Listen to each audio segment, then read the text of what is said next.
O'limi oldidan bir ota o'g'liga dedi: "Mana, menga bobong bergan soat, u deyarli 200 yoshda.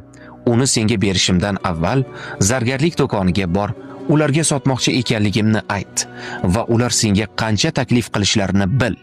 O'g'il zargarlik do'koniga borib, otasining oldiga qaytib keldi va dedi: "Ular $150 taklif qilishdi, chunki u juda eski."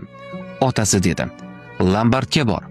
O'g'il lombardga borib, otasining oldiga qaytib keldi va shunday dedi: "Lombard $10 taklif qildi, chunki u juda eskirgan ko'rinardi." Ota o'g'ildan muzeyga borib, soatni ko'rsatishini so'radi. U muzeyga bordi, qaytib keldi va otasiga aytdiki, kurator bu juda noyob buyumni ularning qimmatbaho antikvar kolleksiyalariga kiritish uchun $500,000 taklif qildi. Otasi aytdiki, "Men senga shuni aytmoqchi edim, o'g'lim. To'g'ri joyda qadring baland bo'ladi.